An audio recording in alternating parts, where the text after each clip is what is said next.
सभी भाइयों को राम राम। मेरा नाम है राहुल और आपका मेरे इस YouTube चैनल में बहुत बहुत स्वागत है। जैसा कि आप सभी भाई जानते हैं, अभी तक हम एसएससी जीडी के 8 प्रीवियस ईयर पेपर सोल्व कर चुके हैं, जो कि 20 फरवरी की और 21 फरवरी की 4 शिफ्टें हुई हैं। हम उन्हें सोल्व कर चुके हैं। ये जो पेपर है 22 फरवरी की फर्स्ट शिफ्ट का पेपर है। आज हम इसे सोल्व करेंगे। मैं आप सभी भाइयों से एक रिक्वेस्ट करना चाहता हूं, जैसे आपको अगर मेरी वीडियोस हेल्पफुल लग रही हैं या उनसे कुछ भी ऐसा लगता है कि मुझे हेल्प हो रही है एग्जाम के लिए, तो कृपया मेरे चैनल को सब्सक्राइब कर लें। तो मैं डेली बेसिस पर ये वीडियोस बनाता हूं और आगे भी बनाने की कोशिश करूंगा, क्योंकि मैं चाहता हूं कि मैं सारे सेट जितने भी 2024 के हैं ये सारे सोल्व करवा दूं, जिससे जो बच्चे भी 4 फरवरी से एग्जाम में बैठेंगे तो उन्हें कुछ ना कुछ जरूर हेल्प होगी मेरी इन वीडियो से। तो आपसे रिक्वेस्ट है कि मेरे चैनल को सब्सक्राइब कर लें और अपने ऐसे दोस्तों के पास भेज दें जिन्हें इन वीडियोस की जरूरत हो। तो चलिए हम इसका पहला क्वेश्चन सोल्व करते हैं। इसका जो पहला क्वेश्चन है वो कह रहा है, ये क्वेश्चन इंग्लिश में आ गया है, तो मतलब आगे जो क्वेश्चन है वो हिंदी में ही है। क्वेश्चन पहला कह रहा है कि if the diagonal of a rhombus are 48 centimetre and 64 centimetre, then what is the perimeter of the rhombus. Rhombus, ठीक है। जैसे देखो डायगोनल दिया गया है इसका, यानी कि D1 दिया गया। D1 कितना दिया गया 48 सेंटीमीटर, ठीक है। और D2 दिया गया है यहाँ पे, वो कितना दिया गया 64 सेंटीमीटर।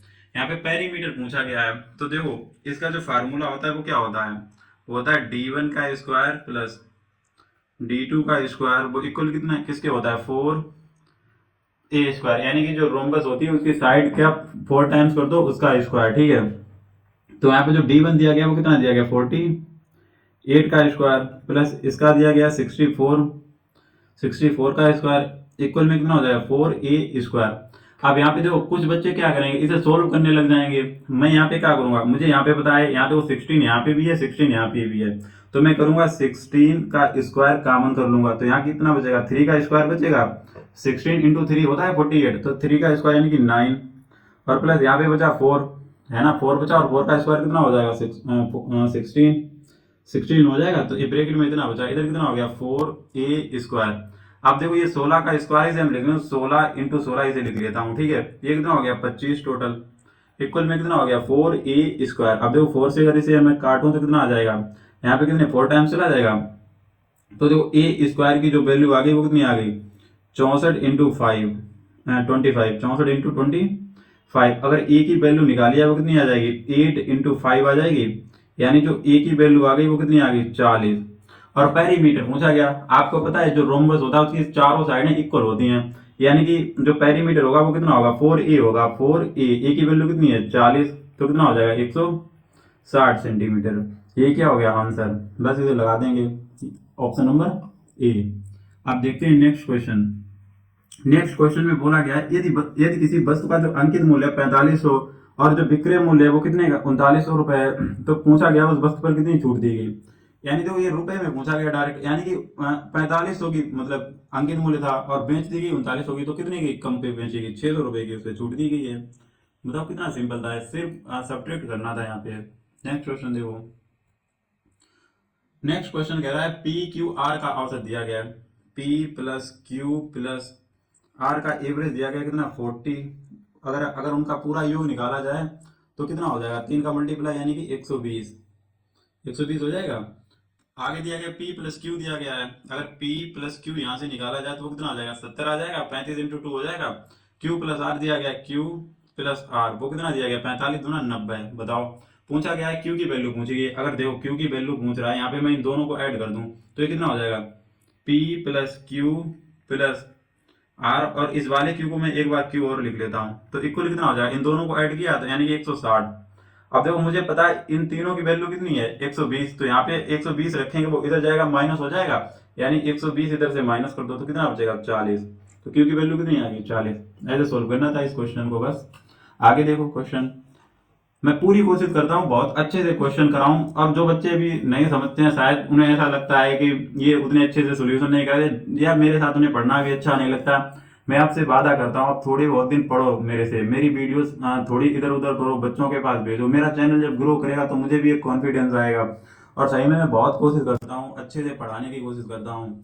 तो आप थोड़ा बिलीव रखो मेरे से और पढ़ते रहो, देखना तुम्हें एग्जाम में जरूर हेल्प मिलेगी। और कोई भी क्वेश्चन में तुम्हें अगर डाउट लगता है या मैं उतने अच्छे से एक्सप्लेन ना किया हूँ या तुम्हें ना समझ में आया, तुम उसका कमेंट करो, मुझसे पूछो कि भैया इस क्वेश्चन को थोड़ी नहीं समझ में आया, मुझे दूसरी तरह से समझाओ, मैं कोशिश करूंगा नेक्स्ट वीडियो में। और सारे क्वेश्चन रिपीटेड आ रहे हैं, तुम देखो एक बार 2-3 वीडियो के क्वेश्चन कंपेयर करो, देखो जिस चैप्टर से जो क्वेश्चन आ रहे हैं वो सेम क्वेश्चन आ रहे हैं, सिर्फ डाटा चेंज कर रहा है, क्वेश्चन भी नहीं चेंज कर रहा है, डाटा चेंज कर रहा है केवल, और सेम ही क्वेश्चन आ रहे हैं। देखो नेक्स्ट क्वेश्चन, इसमें बोला गया है दो संख्याओं के बीच अंतर, तो मैं मान लेता हूं एक x है दूसरी y, उनका अंतर हो गया। आगे बोला गया उन संख्याओं के योग, तो उन्हीं संख्याओं का योग कितना हो जाएगा x प्लस वाई। उन संख्याओं के योग का कितना है 30% है, 30% का मतलब कितना होता है 3/10, ऐसे इक्वल लगा दो। तो पूछ रहा है बड़ी संख्या और छोटी संख्या का अनुपात बताओ। तो बड़ी संख्या और छोटी, देखो एक तो तुम ऑप्शन से जा सकते हो, नहीं तो इसे सोल्व कर लो। अब देखो 10 का इधर मल्टीप्लाई होगा तो कितना हो जाएगा 10x माइनस 10y इक्वल हो जाएगा 3x और प्लस 3y। अब x इधर जाएगा तो 7x बचेगा, ये उधर जाएगा तो कितना हो जाएगा बताओ, अगर 10 उधर जाएगा 13 हो जाएगा 13y। अब देखो x की वैल्यू कितनी आ गई 13 और y की वैल्यू 7, यानी बड़ी से छोटी का पूछा तो 13:7। डायरेक्ट याद रखो, आगे अनुपात में करने की जरूरत नहीं है, जो यहाँ पे x दिया उसकी वैल्यू सामने वाली होगी, इधर y की सामने वाली। x की वैल्यू 13, यानी मैंने x बड़ा माना ना, x माइनस y किया था, तो 13:7 ही हो गया इसका आंसर। नेक्स्ट क्वेश्चन देखो, एक घड़ी 6,000 रुपए में खरीदी जाती है और 5500 में बेची जाती है, हानि प्रतिशत बताओ। तो देखो इसका रेशियो बना लो डायरेक्ट, 0 से 2 जीरो काट दो, इधर देखो 5 से काटो 11, इधर काट दो 12, इधर काट दो 12, यानी कि 12 की चीज 11 की, एक की लॉस कर दिया किस पर 12 पर। और 1/12 क्या होता है बताओ, 1/12 होता है 8.5, सॉरी 8 सही 1/3, 8 सही 1/3% होता है। डायरेक्ट याद कर लो, ये आंसर आ गया, कुछ भी नहीं है इन क्वेश्चन में, बिल्कुल इजी क्वेश्चन है। आप देखो पूछा गया है निम्नलिखित में से कौन सी संख्या 9 से विभाज्य नहीं है। 9 से विभाज्य का मतलब क्या होता है, जो संख्या जिसका डिजिटल सम 9 से ना कटे। डिजिटल सम जिसे नहीं पता मैं बता देता हूं, जैसे कि यहाँ पे जितने भी डिजिट हैं उन्हें ऐड करो, जितना ऐड करने पे जो सम आए ना, ऐड करने पर इन डिजिट का वो 9 से घटना चाहिए, तो डिजिटल सम हो जाता है। भाई समझो 9 से विभाज्य होगी संख्या, जैसे देखो ये 8 और 1 और 8 9 हो गई, और 4 और 5 9 यानी कि 18 बनना टोटल। इसका डिजिटल सम कितना है 18, यानी 9 से डिवाइड करोगे तो इसका डिजिटल सम 0 बन जाएगा फिर, तो ये 9 से कट जाएगी।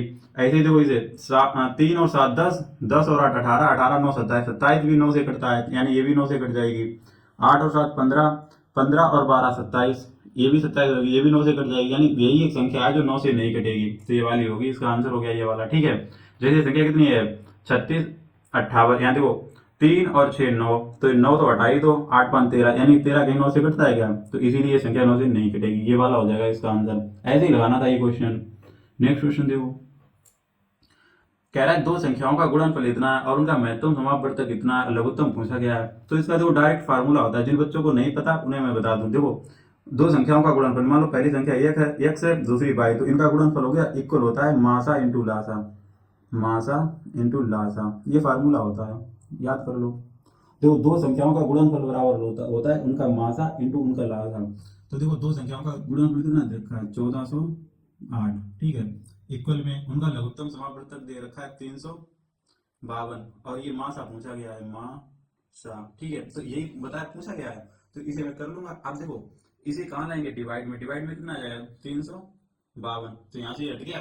अब देखो एक तो बच्चे क्या करेंगे, इसे काटने में लग जाएंगे, तुम दूसरा ये देखो ऑप्शन देख लो, अलग अलग ऑप्शन है सारे, तो बताओ अगर मैं इसमें कितने का मल्टीप्लाई करूं, 8 बन जाए, ऊपर 8 है ना, यूनिट डिजिट 8 है ना, तो 8 बनाना, तो भाई 4 का मल्टीप्लाई करोगे तभी तो 8 बनेगा, बाकी किसी का कर लो 8 नहीं बनेगा, तो आंसर ये तो ले ही नहीं सकते, ये हो जाएगा।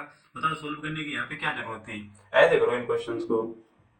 ठीक है, नेक्स्ट क्वेश्चन देखो, यदि एक कार जो है 50 किलोमीटर प्रति घंटा की चाल से 150 किलोमीटर की यात्रा करती है, उस मतलब उसे यात्रा करने में कितना समय लगा, आप बताओ। दूरी उसने कितनी तय की है 150, चाल उसकी कितनी है 50, काटो 3 बार चला जाएगा, यानी कि 3 घंटे लग गए उसे। बताओ यार इन क्वेश्चन में कुछ है, सही बताओ। अगर इन क्वेश्चन को अच्छी नहीं प्रैक्टिस कर ली जाए, ये पूरा जो सेट है ना 20 क्वेश्चन का, मैक्सिमम से मैक्सिमम अगर टाइम लगे तो 11-12 मिनट से ज्यादा नहीं लग सकता है सोल्व करने में। ठीक है, नेक्स्ट क्वेश्चन देखो, इस क्वेश्चन में क्या है, इसमें बोला गया है एक निश्चित धनराशि पर 6% वार्षिक ब्याज की दर से 2 वर्ष का साधारण ब्याज दे रखा है। अब बताओ 6% के हिसाब से 2 वर्ष के लिए अगर ब्याज देखा जाए कितना बनेगा, 12% बनेगा। और वो वैसे रुपए में कितना दे रखा है 960। पूछा क्या गया है इसमें समान अवधि और समान ब्याज दर पर समान दर चक्रवृद्धि ब्याज ज्ञात कीजिए। यानी देखो 6% के हिसाब से 2 साल के लिए क्या बन जाएगा, जो 6% है उसकी अगर इफेक्टिव रेट या 2 साल का ब्याज देखा जाए तो फार्मूला क्या होगा 6 × 6/100। तो कितना हो जाएगा 12 और प्लस यहाँ पे कितना 36 और दशमलव लग जाएगा 2 अंक बाद, यानी कि 12.36%। या यहाँ पे अगर परसेंट लगा लो 12% और प्लस 0.36% ये देखो। तो मुझे पता है देखो 12% की वैल्यू इतनी दे रखी है, मुझे चाहिए कितनी 0.36% की वैल्यू और ऐड कर दो, समझो चक्रवृद्धि ब्याज बन जाएगा। यानी कि जैसे देखो यहाँ पे 12% की कितनी वैल्यू दे रखी है, इतनी दे रखी है, मुझे चाहिए कितनी 0.36 की यहाँ। तो यहाँ पे 0.36 की चाहिए, यहाँ 3 से मल्टीप्लाई कर दो इसमें, ठीक है। तो ये कितना हो जाएगा 36%। तो 36% की यहाँ पे इधर कर दो 3 का मल्टीप्लाई। तो देखो 0 यहाँ 6×18 और 9×27, 27 और 1 28। अब देखो यहाँ पे अगर पॉइंट लगाना है तो इसके भी 2 अंक बाद लगा दो पॉइंट। तो यानी कि 0.36% की जो वैल्यू आ गई वो कितनी आ गई 28.80। अब देखो 12%, अब मुझे वैल्यू कितनी की चाहिए थी 12.36 की। तो 12% की वैल्यू ये दे रखी है और 0.36% की वैल्यू ये दे रखी है, तो इन दोनों को ऐड कर दो, भाई हो गया क्या मेरा चक्रवृद्धि ब्याज। मैंने ये क्वेश्चन ऐसे कर दिया, बताओ। जरूरी थोड़ी फार्मूले लगाओ, थोड़ा दिमाग लगाओ। अब जब इसे ऐड करोगे तो 8 और यहाँ पे हो जाएगा फिर 8 और 9, यानी कि 928.80। ये वाला आंसर हो गया। ऐसे करना था इस क्वेश्चन को, सोल्व ही नहीं करना है, फार्मूले वार्मूले नहीं लगाने चाहिए ऐसे क्वेश्चन में। बिल्कुल इजी क्वेश्चन था ये, ठीक है। अगर किसी भाई को नहीं समझ में आए वो कमेंट करे, मेरे को बताए, मैं कल एक्सप्लेन करूंगा और अच्छे से। अगर ऐसा लगता है मैंने एक्सप्लेन तो आज ही किया है, नहीं तो एक बार वीडियो पीछे करके देख लो। अब देखो इन क्वेश्चन में इसमें भी देखो कुछ भी सोल्व करने की जरूरत नहीं पड़ेगी, जहां तक है देखना। ये रेशियो दे रखा था, पूछा क्या m/q। तो यहाँ से देखो m का रेशियो उठाओ, m का रेशियो कितना है 3 और q का रेशियो 2। यानी कि ऐसा रेशियो होगा, तो m में 3 आ रहा है तो ऑप्शन में भी 3 आना चाहिए। तो इसमें 3 नहीं, इसमें 3 नहीं, इसमें भी 3 नहीं, आगे आगे देखा जाए m के रेशियो में 3 नहीं, तो ये आंसर नहीं हो सकता। और देखो q वाले में 2 जरूर आना चाहिए। देखो इसमें 2 नहीं है, इसमें 2 नहीं, इसमें 2 नहीं, इसी में 2 है, तो यानी 3/10 ही बन गया। बताओ क्या था इस क्वेश्चन में, ऐसे बताइए क्वेश्चन। लेकिन अगर किसी को करना है तो वो ऐसे कर ले, m/p, उसका रेशियो कितना दे रखा है, आगे दे रखा है क्या, ठीक है, आगे दे रखा है। क्यों अगर बनाए हम इनको एक साथ बनाए तो देखो ये हो जाएगा 3/7/5। अब देखो ये वाला जो रेशियो दे रखा है p और q का, तो इतना कितना देखा है 1/2। इसे मैच कर लो, यहाँ पे 1 हो जाएगा, यहाँ पे 1 हो जाएगा, इधर 5 हो जाएगा, बस मल्टीप्लाई कर दो। तो कितना आ जाएगा 3/7/5/10। अब पूछा गया m और q का, तो m q का देखो कितना है 3/10 है, भाई आ गया आंसर। आ गया कि नहीं आ गया, ऐसे कर लो अगर इसे सोल्व करना हो, नहीं तो ऑप्शन से कर लेते, वो क्वेश्चन सबसे बढ़िया था। इस क्वेश्चन को देखो, किसी वस्तु पर 50% की छूट देने के बाद भी वस्तु पर 50% का लाभ होता है, वस्तु पर कोई छूट ना देने पर लाभ प्रतिशत कितना होगा। जैसे देखो मान लो कोई वस्तु ऐसी है जिसका एम आर और पी 100 है, MRP 100 है, उस पे 50% की छूट देगी। अब बताओ 50% की छूट दी जाएगी तो वो कितने की बेच दी जाएगी 50 की, यानी उसका एसपी कितना हो गया 50% की छूट देने के बाद 50 ही पर तो बेच जाएगी। लेकिन आगे उसने बोल दिया है छूट देने के बाद भी 50% का लाभ होता है, यानी कि जो इस पे एसपी है वो 150 की वैल्यू है, यानी अगर देखा जाए यूनिट में, क्योंकि उसने छूट दी 50% की तो 50 पर बेच दी, फिर भी उसे 50% का लाभ हुआ, यानी 100 की चीज 150 में हो गई कि नहीं।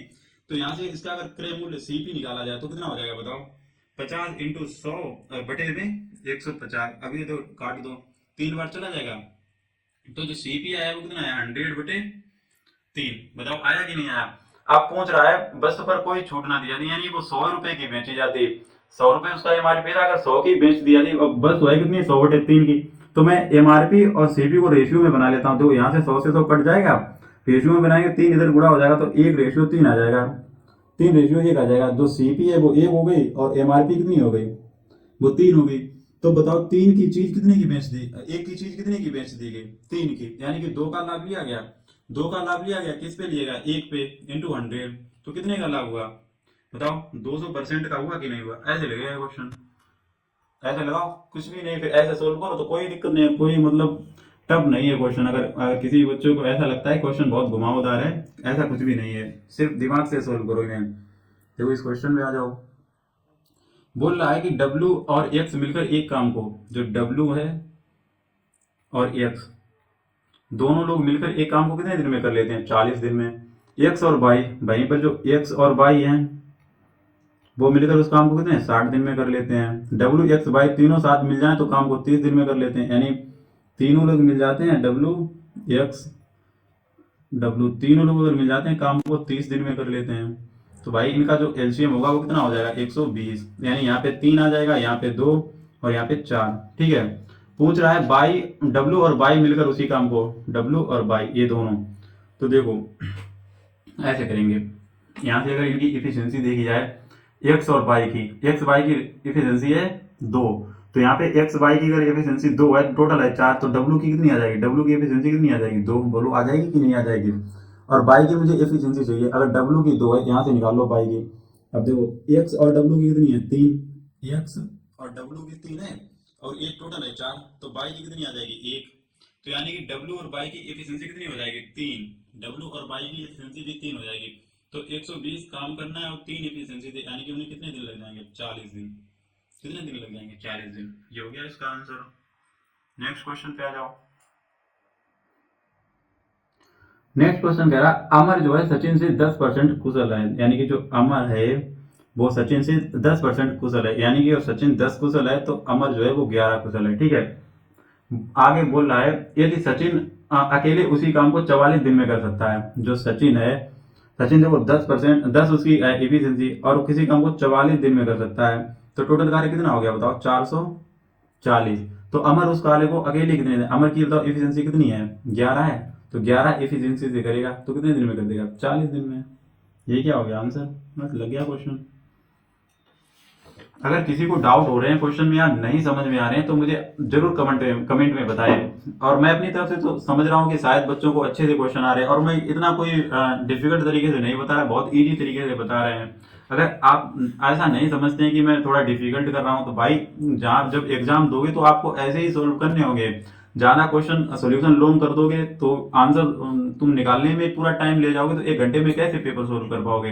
तो इसीलिए जैसे मैं कर रहा हूं ऐसी प्रैक्टिस आप भी करो और अच्छे से क्वेश्चन को सॉल्यूशन सॉर्ट करने की कोशिश करो। ठीक है। इस क्वेश्चन को देखो, एक रेफ्रिजरेटर है, उसका जो मूल्य है वो कितना है? 88,000 रुपए है। बेचने पर अनुराग को 3% की हानि हुई है।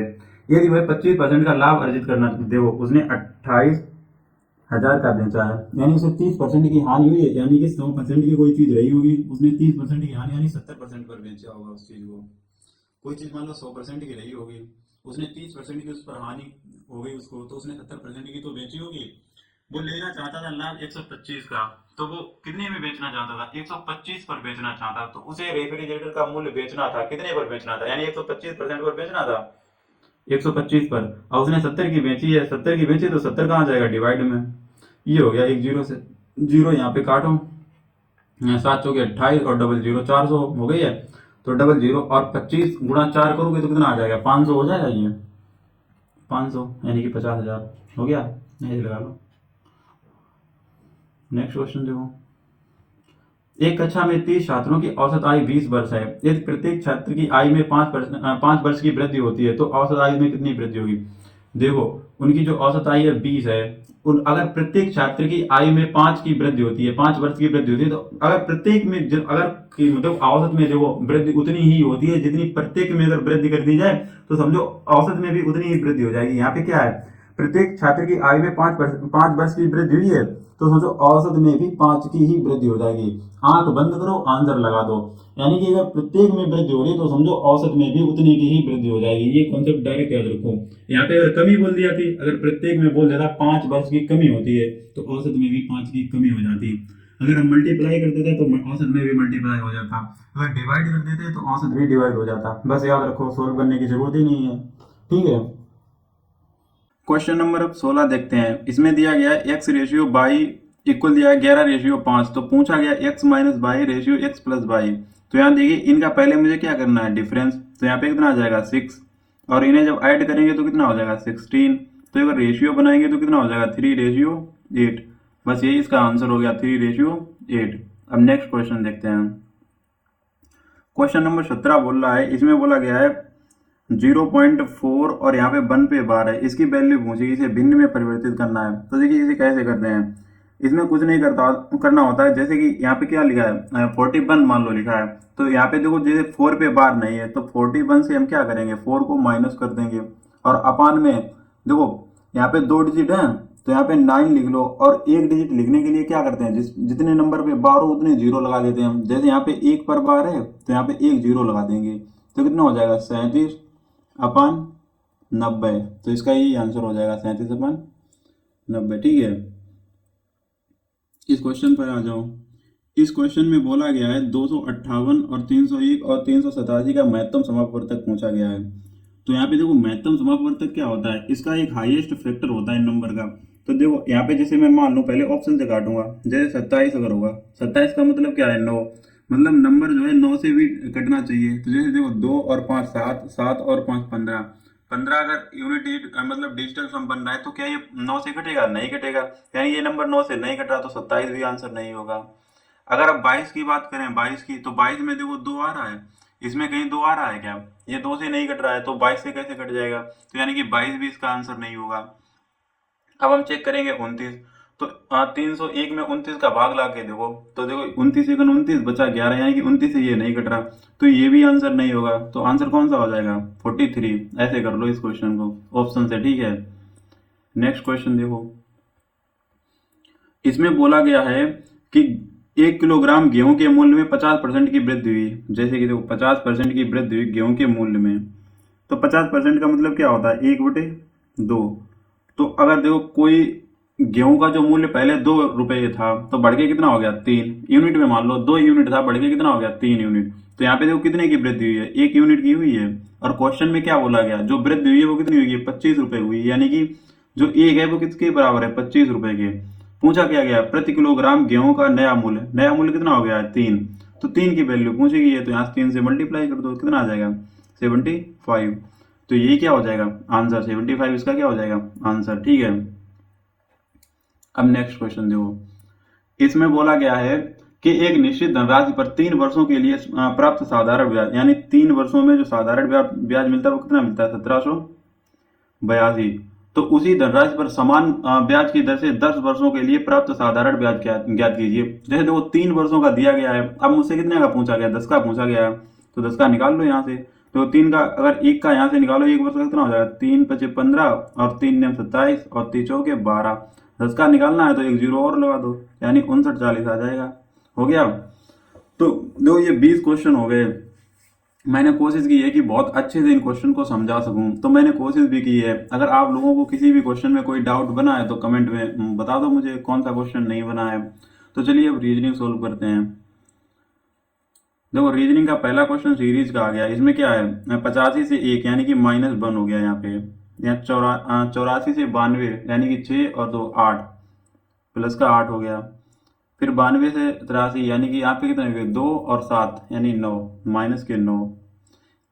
फिर यहाँ पे देखो कितने हो गए 83 या 100 यानी कि कितने हो जाएंगे 17, 17 और ये 47 कितने हो जाएंगे 64, प्लस 64 हो गए।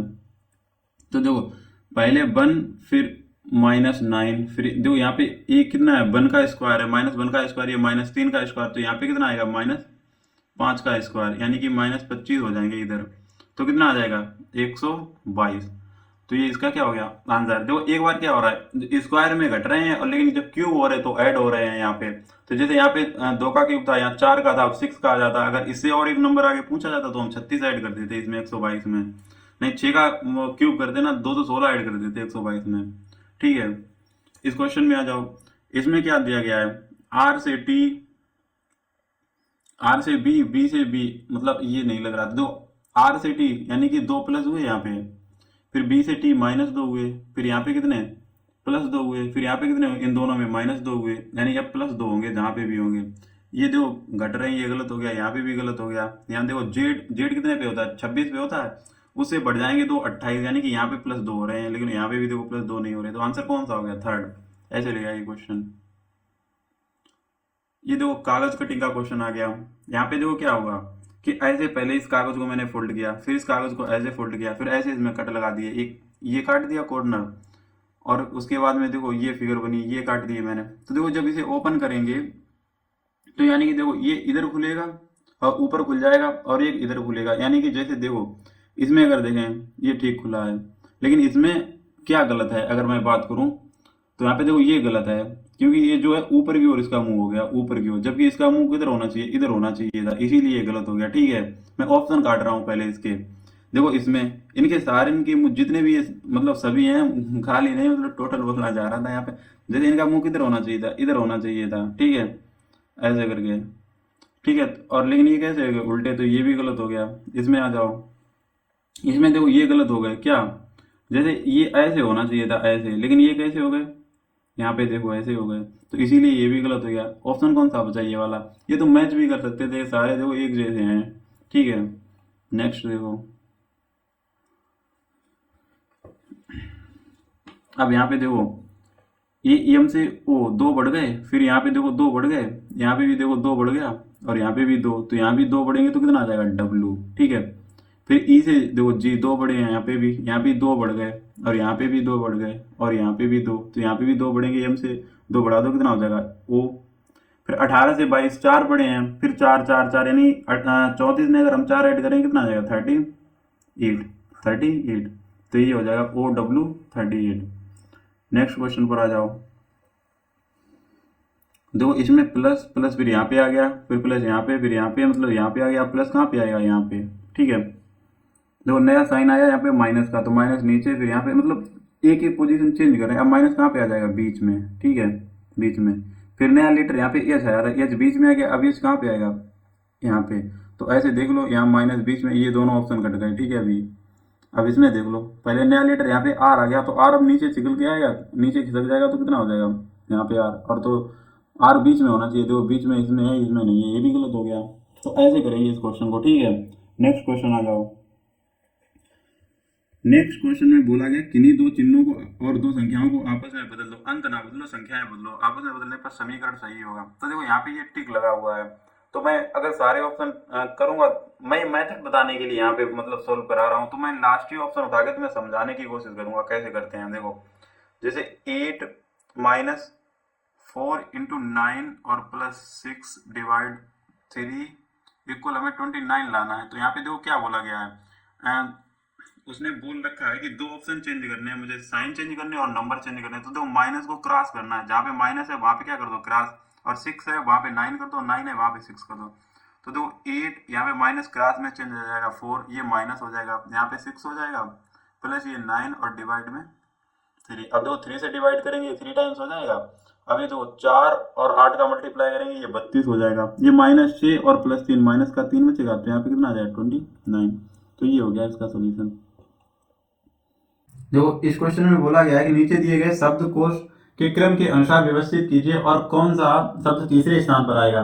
तो पहले हम देखते हैं कौन से लेटर जो सेम है उन्हें तो हटाइए, तो देखो आर ई आई तो सब में आ रहा है, ठीक है। उसके बाद में सी सी सी सी भी सारे में आ रहा है, तो इसमें ये आ रहा है और इसमें आ रहा है, यानी ये दोनों पहले पे पहुंच गए, ठीक है। तीसरे का पूछा गया है, अब देखो आप इन दोनों को तो हम पहले और दूसरे पे रख सकते हैं, कोई सा भी इनमें हो सकता है, पहले पे और दूसरे पे। अब जो तीसरा होगा वो इन्हीं में से होगा, ठीक है। यानी कि जो रीसेस है और वीकेंड है, ये हटा दो, ये तो आंसर नहीं हो सकता, और वीकेंड ये भी नहीं हो सकता, ठीक है, क्योंकि ये पहले दूसरे पे जाएंगे। उसके बाद में देखो सी के बाद ई है, इसमें ई है, ई है, उसके बाद इसमें आई आ गई, और इसमें क्या आ गई, सी के बाद में ई, इसके बाद में एस है, यानी कि जो आई वाला है वो तीसरे पे जाएगा, यानी कि रिसीव, तो रिसीव जाएगा तीसरे में कि नहीं, बस ऐसे करना था इस क्वेश्चन को। अगर नहीं समझ में आया भाई क्या बात, कमेंट करो, ठीक है। पहली बात मुझे उम्मीद है समझ में सबके आ रहा होगा यहाँ पे।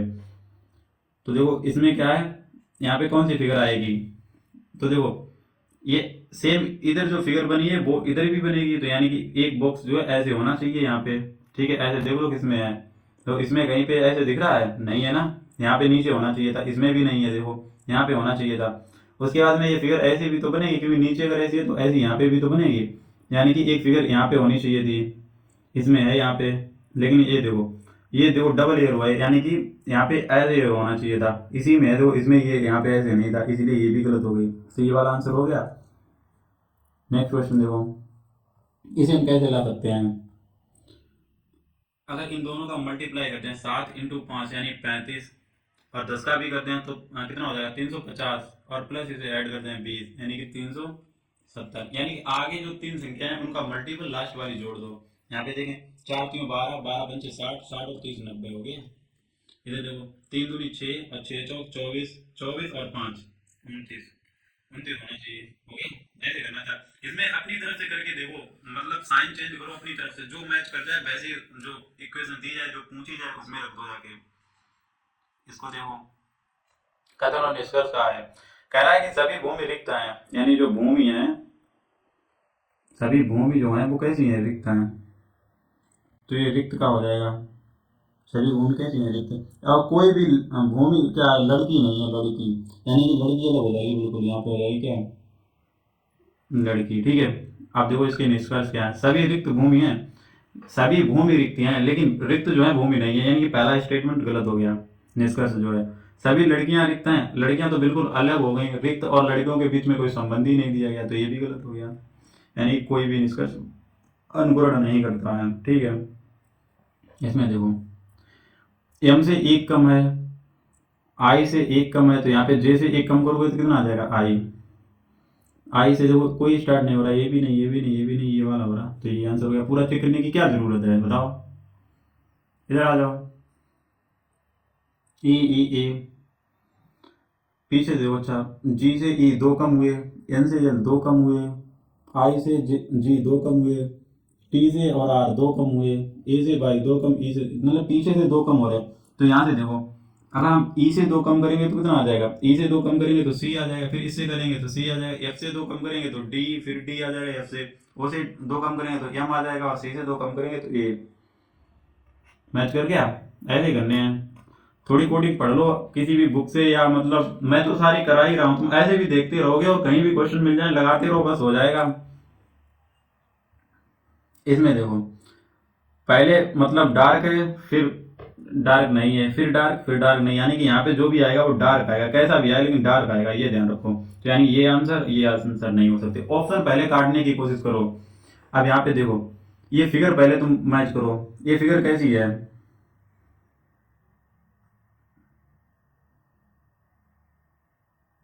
ये देखो ये वाला जो इन दोनों में, अगर तुम दोनों में गौर से देखो क्या है कि ये जो अच्छी इसकी जो दो साइड्स हैं देखो इक्वल लग रही हैं, लेकिन इनकी साइडें देखो इक्वल नहीं लग रही हैं, देखो कहीं इक्वल लग रही हैं, यानी इसकी जो साइडें हैं वो इक्वल नहीं है, लेकिन इसकी साइड देखो इक्वल है, इसीलिए ये वाला आंसर होगा, क्योंकि इनकी भी साइडें इक्वल नहीं है तो इसकी भी इक्वल नहीं होगी, तो यही आंसर होगा। लेकिन इसकी देखो ये दो साइडें बिल्कुल एक जैसी लगने में परफेक्ट में लग रहा है ये ऐसे करके। ठीक है, मुझे परफेक्ट वाला ये देखो देखने में परफेक्ट तो नहीं लग रहा है, ट्रेंगल तो लग रहा है लेकिन परफेक्ट नहीं लग रहा है, तो जो परफेक्ट नहीं है उसी को मानना था यहाँ पे टिक। इसमें देखो क्या हुआ है, क्या है A W E S O M E, ऐसे बन क्या गया है, बना है E W A S E M O, ऐसे बन गया, यानी तो ई ऐसे आ गया, ए ऐसे, ये सामने रहा, ठीक है ना, यही तो है। उसके बाद में ये सामने रहा, दो ई ऐसे आ गया, ओ ऐसे और डब्ल्यू सामने, यानी कि चेंज हो रहा है, एन यहाँ पे चला जाएगा, सी यहाँ पे चला जाएगा और ओ बीच में रहेगा, एन ओ सी, एन ओ सी, ये गलत हो गया, एन ओ एफ हो गया, एन ओ सी, एन ओ सी, ये ठीक है, और बीच में एफ रहेगा। ठीक है, फिर देखो ये चेंज हो गया, यहाँ पे ई आ जाएगा, एस यहाँ पे रहेगा, यू लास्ट में हो जाएगा, तो देखो यही वाला मिल रहा है, मैच कर लो। क्या हुआ, एक मतलब ऐसे ऐसे और बीच में सामने रहा, और जो सबसे बीच का था वो भी सामने रहा, फिर ऐसे ऐसे हो गए और बीच वाला सामने रहा, ये लॉजिक लगा इसमें। ऐसे क्वेश्चन आते हैं, पैटर्न पढ़ लो अच्छे से। ठीक है, नेक्स्ट क्वेश्चन देखो 15 नंबर, इसमें क्या बोला गया है, इसमें बोला गया कि छह मित्र एक वृत्ताकार मेज के चारों ओर बाहर की ओर मुख करके बैठे हैं। छह मित्र हैं, एक वृत्ताकार मेज है, बैठा दो पहले छह लोगों को, 1 2 3 4 5 और 6 मैंने बैठा दिए, बाहर की ओर बैठे हैं। अब देखो जब बाहर की ओर बैठे हैं तो लेफ्ट राइट हो जाएगा, राइट लेफ्ट हो जाएगा, ये याद रखो। बोला है कि यू जो है आर और एस के ठीक बीच में बैठा है, तो मैंने मान लिया आर यहाँ बैठ सकता है, एस यहाँ बैठ सकता है, आर और एस यहाँ बैठ सकते हैं, यू उसके बीच में बैठ गया। आगे पढ़ो, बोल रहा है जो एस जो है टी के बाईं ओर से बाईं ओर बैठा है, जो एस जो है टी के बाईं ओर, अब देखो बाहर की ओर एक तो मुंह करके बैठे हैं, और जो एस जो है वो टी के बाईं ओर बैठा है, तो बताओ एस कहाँ बैठेगा। तो टी अगर यहाँ बैठ जाएगा तो इसका बायां इधर होगा, तो यहाँ पे एस बैठेगा, तो आर यहाँ नहीं बैठ सकता, तो एस यहाँ नहीं बैठेगा, यानी आर इधर बैठेगा और एस इधर बैठेगा। आगे बढ़ो। पी जो है क्यू के ठीक दाईं ओर बैठा है, अब मुंह बाहर की ओर है तो दाईं ओर बैठेगा, तो पी जो है क्यू के ठीक, तो क्यू यहाँ बैठेगा, पी कहाँ बैठेगा यहाँ पे, अब देखो दाईं ओर बैठेगा पी। पूछा टी के ठीक विपरीत कौन बैठा है, दो टी के विपरीत कौन बैठा है, आर। तो ये हो गया क्या आंसर।